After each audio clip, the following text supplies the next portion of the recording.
Shalom, shalom. First and foremost, I'd like to give all honor, glory, and praise to the Most High God, whose true name is Yahweh, through his only begotten Son, whose true name is Yahweh Shai, whom this world ignorantly calls Christ. Shalom to all the brothers amongst all camps, teaching this word and pushing in truth and sincerity. Shalom to all the sisters, married and unmarried, who are doing all that they can to keep the commandments and have faith. Shalom to the children, who are representing their parents and doing all that they can to keep the commandments and have faith. Shalom to the nation as a whole, you so-called blacks, Hispanics, and Native Americans who are the true Israelites according to the Bible. And so this will be us going back into the book of James. And so now we're in James chapter 3. We're just going to review what James talked about in this chapter and see how we can get a better understanding. But with that, we can just jump right into it. And so this is James chapter 3. We'll start at verse 1, and we're going to read this particular verse in the ESV. And it reads, "Not many of you should become teachers, my brothers, for you know that we who teach will be judged with greater strictness." Because if you're placed over individuals, it doesn't matter what your rank is, it doesn't matter what your position is. As long as you're a teacher, you're in charge of individuals' minds and spirits. You're in charge of how they learn and what they learn. So there's greater things that's required of you, as it talks about in Luke chapter 12, that much is given, much is required. You have a greater standard, you have more that's needed from you as opposed to a sheep, a learner, a disciple, if you will. And so that's something we should understand. If we have brothers who desire to be teachers, sisters who are teaching the younger women, and so on and so forth, that if you're in that position of being a teacher, you have to understand the weight, the importance, and the higher standard that's required from you, that's put on you, I should say. But with that in mind, we just keep going. So now let's go back to the KJV. And so now, let's see one second. And so now verse 2. It says, "For in many things we offend all." And when you look in different translations, you see that it's just, the offend is just talking about mistakes. So in many things we offend, we make mistakes. That's a given. We understand this. And it says, "If any man offend not in word," so if you don't make a mistake or you don't offend or slip up in your speech, it says the same as a perfect man, because you're able to control what you say. You're able to make sure that the things you say are fruitful and they are always adverse to, I won't say adverse, but they always aren't with a sense of pride, jealousy, hatred, maliciousness, so on and so forth. And so it says the same man is a perfect man. So if you're able to control what you say, you're likened unto a perfect man with his speech. And it says, and able also to bridle the whole body. Because you would think about it this way, right? Whatever we think upon, it can be in righteousness or in wickedness. We tend to speak on it and we tend to act on it. And so with that being said, whatever you say, if you're able to control your speech, you're more inclined to be able to control what you say and what you say at the right time, or when you don't say something, if that makes sense. And that can lead to you controlling your actions, which would then have you to control your whole temple or your body, if that makes sense. So see it this way. If you're able to control your speech, you're able to control your thoughts. And you're able to control your thoughts, you're able to control your actions. And so it's a ladder to how leading your speech in the right direction can lead to you controlling your actions in the right direction. Verse 3.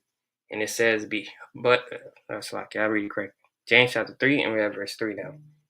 And it says, "Behold, we put bits in horses' mouths, that they may obey us, and we turn about their whole body." So now this is being an example to what we just previously read in James 2, that these small things that we control these big animals with, these bodies, for example, a horse.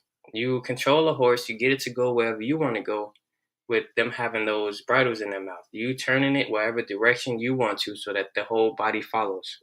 Verse 4, it says, "Behold, also the ships, which though they be so great, and are driven of fierce winds, yet they are turned about with a very small helm, whithersoever the governor listeth." So whoever's in charge of a big boat, or they drive a big boat, this big ship is able to be controlled with a little steering wheel, and you can turn it wherever you decide to go or whatever direction you want to go. Verse 5, "Even so the tongue is a little member, and boasteth great things." Because the same way the ship, you can get it to go wherever you want to go, the same way you can get to the horse to go wherever you want to go with these small members, is the same way it's likened unto the tongue. That you can control what you do and what you say whether it's whatever direction you decide to, well, not you decide because we know there's no free will, but in a sense of this context, whatever you're saying, whatever you're doing is being likened unto that member, that body that's being controlled by a small member. Right, so reading on to verse 6. And I'm going to read verse 6 in the NLT. Bear with me. And it says, the tongue is a flame of fire because it has so much destruction and so much capability to destroy lives, not only your own, but others as well. And it says, it is a world of wickedness because you can speak very proud, boisterous things. You can say very sinful and blasphemous things. It says, corrupting your entire body because, like we said in verse 2, I believe, that if it all starts with how you think and what you say predicated upon what you think, and that can turn into actions as well. So the same way you think upon something, that's what you're going to speak on. The same way you speak on something or you think about something, you can act upon those thoughts as well, other than just speaking on it. And so it says it can set your whole life on fire, man. It can destroy your whole life, for it is set on fire by hell itself. Now, when you look here in the Greek, it's not Sheol, as we say, as we go to explain that hell isn't some underground place where you're burning forever. This word here, when it says, the text says, set on fire the course of our life, and it's set on fire by hell. This is just going into you being, is the way that you speak, the way that you conduct yourself, it can lead you unto life, to righteousness, to being able to reign with the Messiah, or it can lead you to being destroyed and having that lot with the wicked when the thermonuclear missiles hit and you're thrown into that destruction. So let's go to, before we read that word, we're going to go to the origin. In H, we're going to see the two words that's combined together. So keep in mind, the first part, which is in the root, is valley, a steep valley, narrow gorge. Yeah, so that's a valley. It's just likened unto a valley. That's the first portion of the word. Let's go back. So the second portion is, let's see, Hinnom, lamentation. So it's a valley of lamenting, a valley of deep sorrow, narrow ravine with steep rocky sides located southwest of Jerusalem. So this would be a place where animals would be burned. And so now let's go to the other main word to get the full thing. So keep in mind, it's valley and lamentations. So this is the biblical usage, and we're going to read the Strong's definition as well. So it says, hell is the place of the future punishment called Gehenna, or a Gehenna of fire. This was originally the valley of Hinnom, south of Jerusalem, where the filth and dead animals of the city were cast out and burned, a fit symbol of the wicked and their future destruction. So this was a city, once was a city in Jerusalem, where dead animals would be burned of the city. They would be cast out and they'd be burned. This is likened unto how those who are wicked, those who are reserved unto destruction, those outside of the 144 who's going to get delivered out of Babylon, they will have a lot to be destroyed with thermonuclear fire, be thrown into that lake of fire, which is not the hell that's underground that's burning forever. So this is Strong's definition, the Strong's definition. It says valley of the son of Hinnom, Gehenna, or Ge-Hinnom, a valley of Jerusalem, used figuratively as a name for the place or state of everlasting punishment. Now this isn't, like I mentioned before, this isn't talking about a place that's underground that's burning forever. The hell, there's many forms of hell. There's condition, it's the grave, and it's the lake of fire, if you will. So let's go back, because there's a reason I mentioned all of this. The reason I went into this word, because when you go back to understand the verse, it says in the tongue, verse 6, it says the tongue is a flame of fire. It is a whole world of wickedness, corrupting your entire body. It can set your whole life on fire, but it's set on fire by hell itself. Meaning you have the ability to control what you say. You can either destroy your life or someone else's, or you can destroy your life to its greatest extent to where you're cast into the lake of fire. You're cast into that lamentation. You're cast into that valley of destruction. And so let's keep reading. We go back to the KJV. And so it says, for every kind of beast and of birds and of serpents and of things in the sea is tamed and hath been tamed of mankind. And this is going into the dominion of man, as it talks about in Genesis 1 and 26. And as we see, they will be fearful of man, we will have dominion over them, so on and so forth. And these animals, the beasts, the birds, the serpents, and everything in the sea, those things are tamed. right? Verse 8. And it says, but the tongue can no man tame. It is an unruly evil, full of deadly poison. And so many boisterous, so much evil can come from what we say, and so much righteousness, so many wise words, so much life, so much fruitful speech can come from my tongue, right? And so it's that balance. It's not balance, but it's that opposing side of knowing that your speech can be unruly, full of poison, and it can be righteous and full of life. So let's go to now James chapter 1 and verse 19. Give me 1 second. We'll come back to James 3 in the NLT in a minute. Let's go to James chapter 1 verse 19.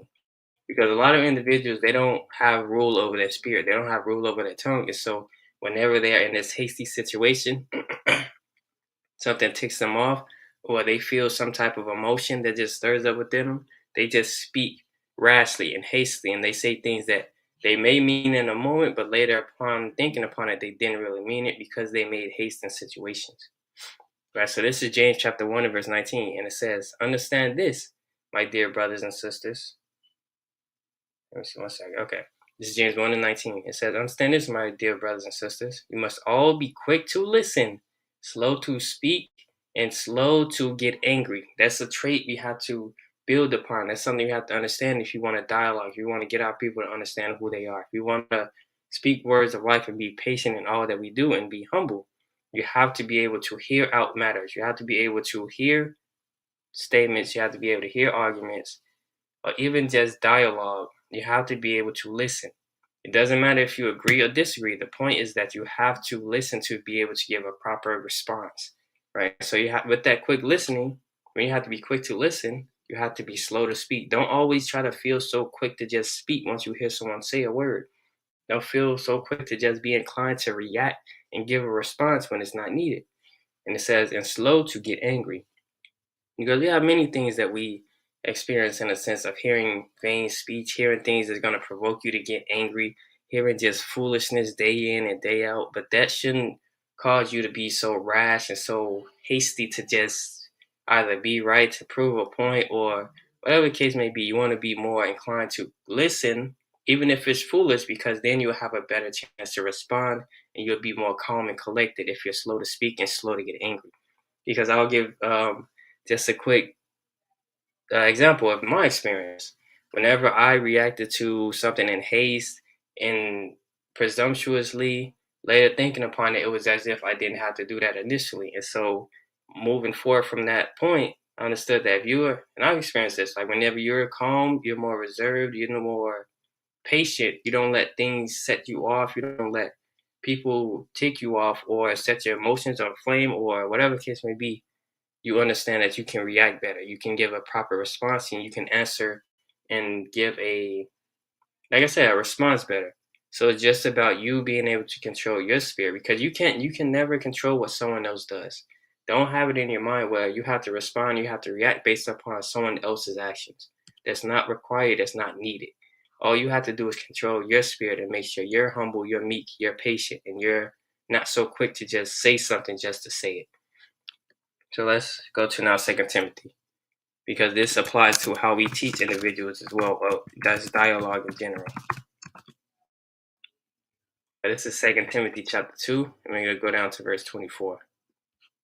And it says, a servant of the Lord must not quarrel, but must be kind to everyone, able to teach, and be patient with difficult people. We run into many individuals who come against us, who come against the knowledge that we're the Israelites, that we have to repent, keep the commandments, and have faith in our Messiah who died for the Israelites alone. We understand that we're going to have pushback. We understand that we're going to have people that don't necessarily agree. But that shouldn't change our ability to be able to teach. That shouldn't change our ability to be patient and deal with these difficult people, whether we come to a proper conclusion or not. Right? And so it says, be kind to everyone, be able to teach, and be patient with difficult people. Because not everyone is going to be in a manner where they are humble, where they are meek, where they are sincere, where they really want to learn. So you have to control your spirit and know how to deal with these diverse spirits that's on people. Verse 25. Gently instruct those who oppose the truth. Perhaps God will change those people's hearts, because at the end of the day, all we can do is present the information and give the message.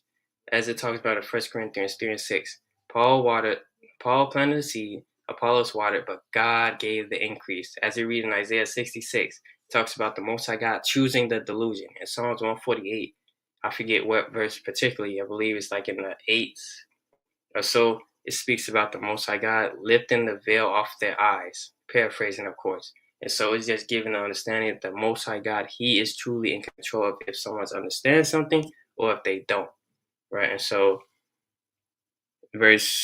we keep reading on. It says, perhaps God will change those people's hearts and they will learn the truth. So our job is to be patient, to be able to teach, to not be so quick to speak, to be able to listen, and to be able to give a proper response.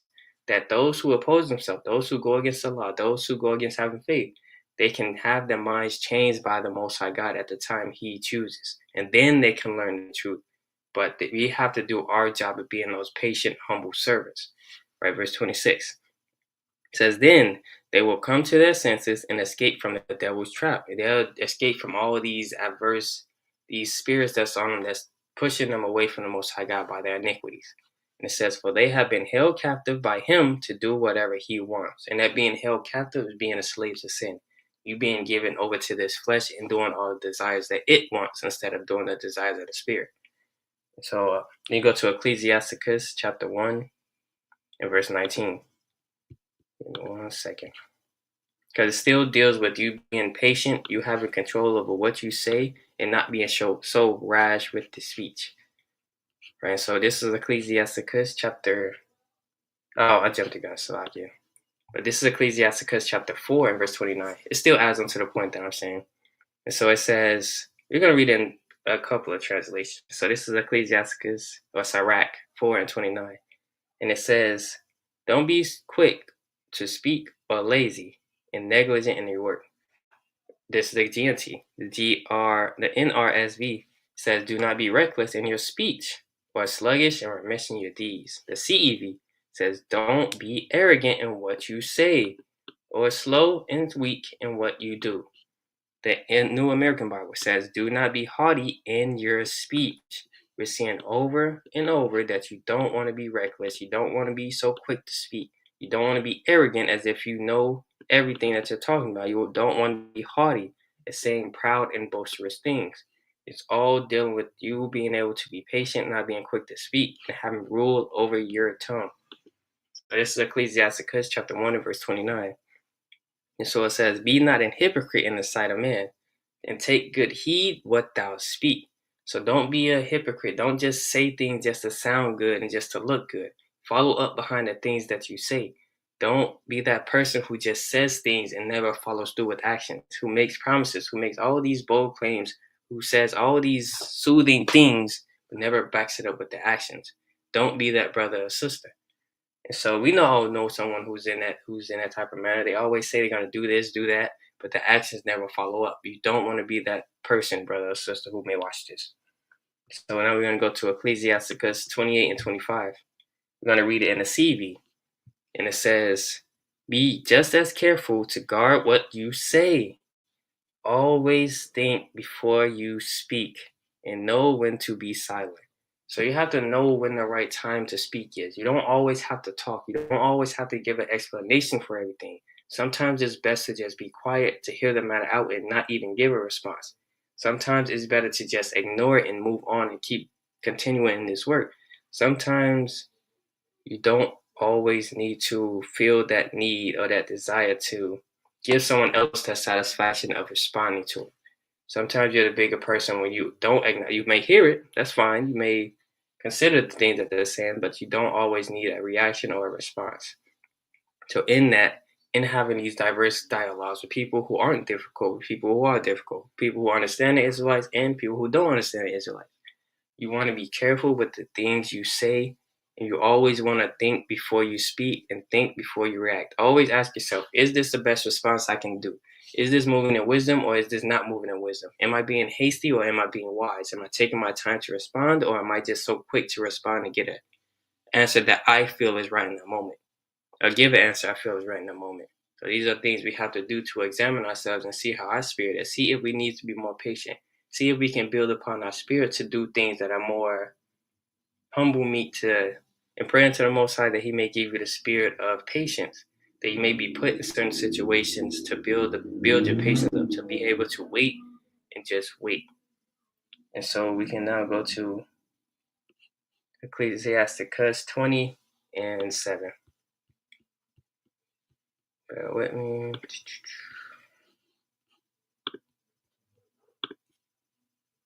So this is Ecclesiasticus chapter 20 and verse 7. And it says, a wise man will hold his tongue till he see opportunity, but a babbler and a fool will regard no time. So a wise man, he's gonna, like we just read in Ecclesiasticus 20:25, you have to think before you speak. And that wise man, he's not gonna just blurt out. He's not just gonna talk just to be heard. He's gonna wait till he sees that perfect opportunity to give that response. And that response can be very wise. Same way with a fool. A fool just wants to speak all the time. A fool just wants to be heard, right? And they're not going to know when to hold their tongue and when to be quiet. It says, but a babbler and a fool will regard no time. So it doesn't matter what time or if it's the perfect opportunity or not. They're just going to, forgive me, they're just going to want to feel the need to blurt out, to give a response at every turn, every corner, and just always want to say something when a time is not needed. We know individuals like that, and we want to make sure that we see those as examples that we are not like that. And so we can keep going. I'm going to go to Proverbs 21:23 in the ESV. And it says, whoever keeps his mouth and his tongue keeps himself out of trouble. Because there's a lot of situations amongst our communities where things may get heated in a moment. People may get angry. Brothers and sisters may get angry one another. It doesn't have to just be in the truth. I mean, like in the world as well. And it's as if those heated exchanges turns to strong words, offensive words, and it just keeps piling up to someone ends up fighting, someone ends up dead. A lot of people get injured. And it all stems from what they have said, which starts from their mind. So as the man thinketh, so is he, because the things that he think, he's going to say. And so the things that you say can lead things to get you in trouble. It can lead you to get out of trouble. It can be those peaceable words unto someone to turn away their wrath, as it talks about in Proverbs 15, or it can continue to pile up trouble, continue to make situations worse. So if you're able to be patient, you're able to see the opportunity when to speak, you're going to keep yourself out of trouble, and you're not going to destroy your life and have that potential due to the destructive nature of how you speak. So we can go to now Proverbs 13:3 in the NLT. So it's all about knowing when to speak and when to not speak. And you have to be able to do so. That is what is needed from us if we say we're servants of the Lord. We have to exhibit that humility, that patience. I'm not going to say like every single situation calls for it, but you have to know your spirit. You have to discern the situation to know when it's needed and when it's not. So this is Proverbs. What translation is this? ESV? No, we're going to get an NLT. So this is Proverbs 13:3 in the NLT. And it says, those who control their tongue will have a long life. Opening your mouth can ruin everything.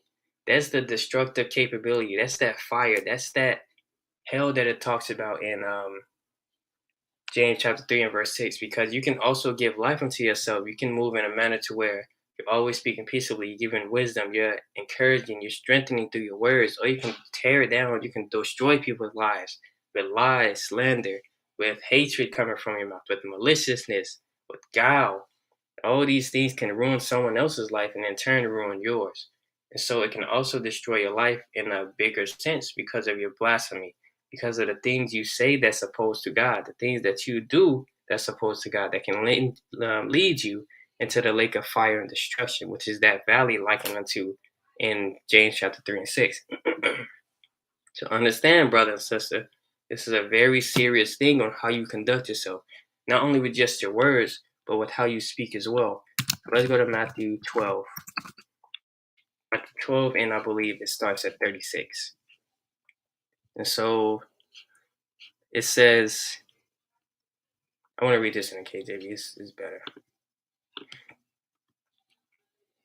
So this is Matthew 12 and verse 36, and it reads, but I say unto you, that every idle word that man shall speak, they shall give an account thereof in a day of judgment. For by thy words thou shalt be justified, and by thy words thou shalt be condemned. So examine yourself. Really see how your actions have been lately. Really see what your words have been lately. Have you been more fruitful? Have you been more patient in your dialogues? Have you been giving words of life, wisdom, encouragement, strength to brothers and sisters? Or have you just been lashing out, being so responsive, being so malicious in your speech, being so vile, being all these adverse things to wisdom, but then how you conduct your speech? Are you truly being patient with difficult people? Are you truly being patient with people who are difficult? And so it all deals with how you examine yourself and knowing the greater, how important it is to move in the spirit, right? So know this in Matthew 12 that every word that you speak is going to be brought to judgment. You're either going to justify yourself with your words or you're going to condemn yourself. And that's why we read in Ecclesiasticus 1:29 that you don't want to be a hypocrite. You want to consider the things that you say, and you don't want to be slack and remiss in your deeds, or you don't want to be hasty in your speech. Because you can say a lot of things in haste that can set you up to be condemning yourself. So you have to really take charge of what you say and think before you respond. That's my charge to all of Yasharalas, to think before you respond. That doesn't just apply to you all, that applies to me as well. Let's continue to go in James chapter 3. So this is James chapter 3 and verse 9.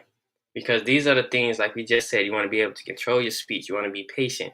You don't want to be so quick and so rash. You want to know the opportunity when to speak. You want to know what to speak on and what not to speak on. You want to speak words of life, or you can speak words of poison and death.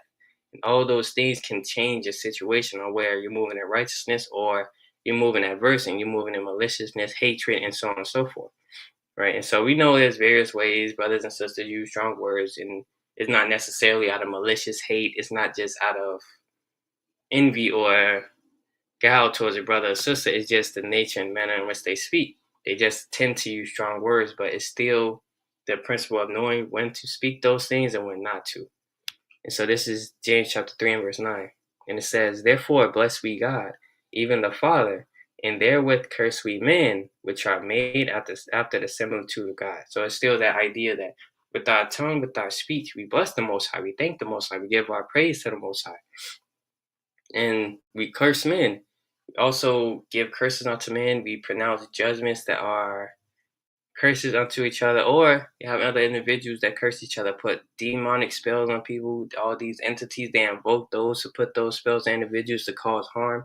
And so the speech is very important. You shouldn't chalk it up as, oh, I'm just saying this thing just to say it. No, this is very serious. The things that you say are very serious. And so I want to get one more scripture real quick. Let's go to Proverbs 18. Can't believe that's escaped my mind. Proverbs 18, I believe it's verse 21. This is Proverbs chapter 18 and verse 21. And it says, Death and life are in the power of the tongue, and they that love it shall eat the fruit thereof. So if you love death, you're going to speak the things of death. You're going to do the things adverse to the things that give you life. But if you love life, you're going to eat the fruit thereof. You're going to produce works to show that you love life. We know that if you love life, you'll keep the commandments. And you love death, you're going to do things adverse to the commandments. And it all starts with your mind, because you'll speak against the law if you love death. You'll do things against the law if you love death. You'll do things against the Messiah. And adverse to that, if you love life, you'll follow the Messiah. You'll do the things that the Messiah commanded. You'll have faith. You'll do the things that will grant you life. And you're going to produce those actions that show that, because it starts with your mind, your speech, and what you do. It's not just what you do, it's what you say and what you do. So we can continue to go back to James. So this is James chapter 3 and verse 10. And it says, Out of the same mouth proceeded blessing and cursings, my brethren. These things are not to be so. Now, is this James saying that that we never curse, and that whenever we did is bad, and that it should never happen? No, because look at this. Let's go to Deuteronomy 27. Because there was a time where there was a split between the tribes of Israel, of course. And so there was sects that would, try to spell this right. There was a section, because it was split in half. There was a section that would bless, and then there was a section that will, There was a section that will bless and then curse. And so let's get that. This is Deuteronomy 27, and where does it start? I think it's verse 11. So this is Deuteronomy 27 and 11. And it says, And Moses charged the people the same day, saying, These shall stand upon Mount Gerizim to bless the people when you come over Jordan, Simeon, Levi, Judah, and Issachar, and Joseph, and Benjamin. Verse 13. And all these shall stand upon Mount Ebal to curse, Reuben, Gad, and Asher, and Zebulun, Dan, and Naphtali. Now I go here to say, is James saying like we never did that and whenever we did it's wrong? No. Keep in mind he's writing to Israelites who are scattered. So he's speaking among the brethren who do so amongst themselves. These aren't things that should be so. You shouldn't be trying to maliciously curse your brother. You shouldn't be trying to be so against your brother that you're cursing him. And it's the same way with blessing. That's why I said out of the mouth proceeded the blessing and cursing. Because the same way you can bless your brother or sister, the same way you can wish evil upon them. You can curse them. You can put the evil spirits on them as well. We can continue on. This is James chapter 3 and verse 11. And it says, Do a fountain send forth at the same place sweet water and bitter? Does that fountain give you sweet water and bitter water? Can the fig tree, my brethren, bear olive berries? Either a vine figs? So can no fountain both yield salt water and fresh. Just saying that you don't want to be so accustomed to not being able to control your speech. Always doing both blessings and the cursing, but we do understand that there's, in this context of James chapter 3, it's just speaking on how you conduct your speech with individuals, not necessarily in the greater sense of blessings, cursing, because the Messiah, he cursed fig trees. He also gave blessings as well. And so it's just knowing what James is talking about when he says blessings and cursings proceed out of your mouth. When you have the ability to destroy someone's life with what you say and be so reckless with your speech, or you can also lift someone up, you can give that life unto them. You can speak in wisdom, and you can give those blessings to individuals. So we can continue going to James chapter 3 and verse 13. And it says, Who is a wise man and endued with knowledge among you? So who is wise amongst you? Let him show out of a good conversation his works with meekness of wisdom. Let him show good deeds. Let him show fruitful works with meekness of wisdom. Let him show that his speech, which starts in his mind, is the things that he thinks about, the things that he speaks based on what he's thinking about. Let him show that through his works and with meekness and wisdom. Let him show that he is wise and that he is truly meek with the things that he thinks about and what he acts upon and speaks upon. Right? So think about it this way, because the fruit of the Spirit is meekness. How do you gain meekness? By gaining wisdom. How do you gain wisdom? By keeping the commandments. It talks about that in Ecclesiastes 1 and 26 and Wisdom of Solomon chapter 6. And I also have to understand that the Lord delights in meekness. Meekness, faith and meekness is the Lord's delight. It talks about in Ecclesiastes 1 and 27. And the Messiah, he was meek, and we know that he's our example. So we should be walking in that spirit of meekness as well. It's like I said before, like it's the fruit of the Spirit. Spirit naturally wants to do the things of God and walk in righteousness. And so if you have that wisdom, if you're truly in the Spirit, you're going to have that meekness. You're going to move in that sincere, humble spirit. Now reading on, and it says, I want to make sure this part is in an NLT. Bear with me, Salakia. James chapter 3. I'm going to read, where do we leave off?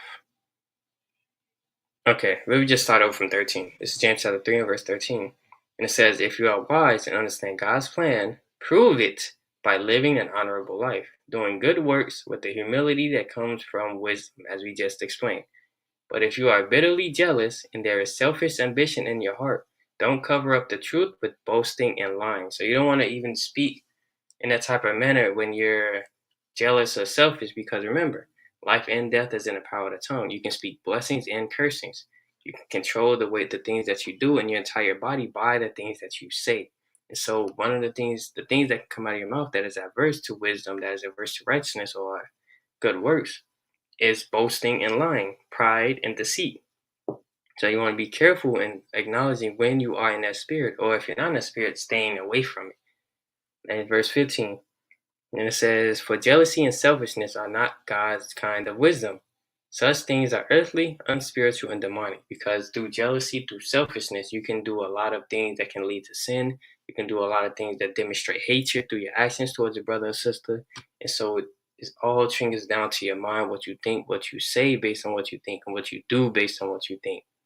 Verse 16, Wherever there is jealousy and selfish ambition, There you will find disorder and evil and every kind of evil. And we see that with the curses.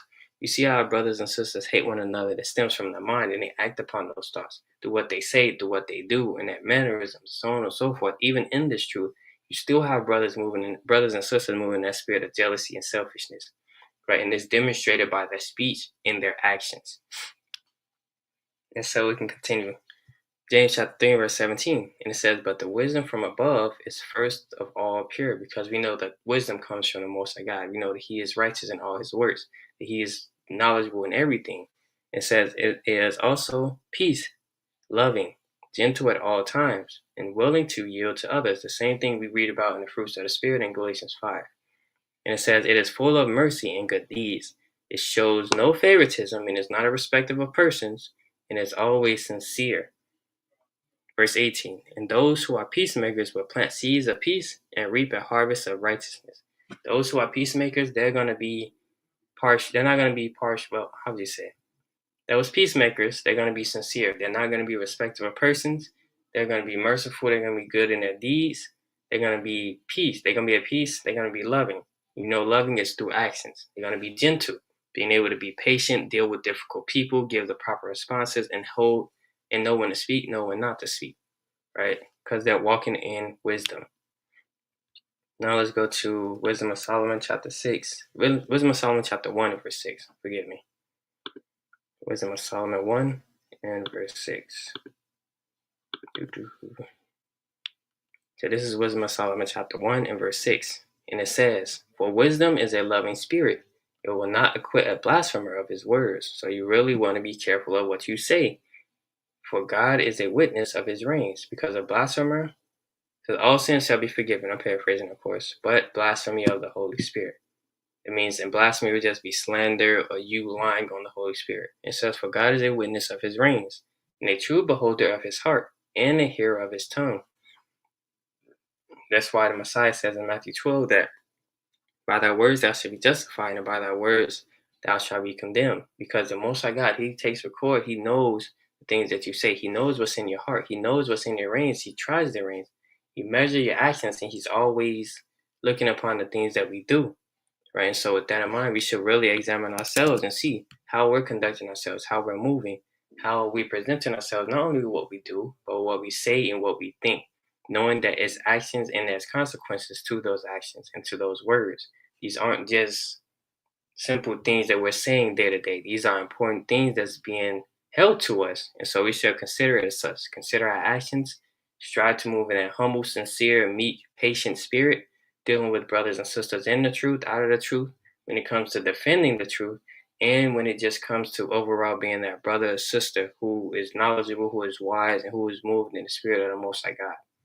Right, so with that, I would like to give all honor, glory, and praise to the Most High God, whose true name is Yahweh, through His only begotten Son, whose true name is Yahweh Shai, whom this world and calls Christ, and say a mighty strong shalom to the nation of Yasharallah. Shalom.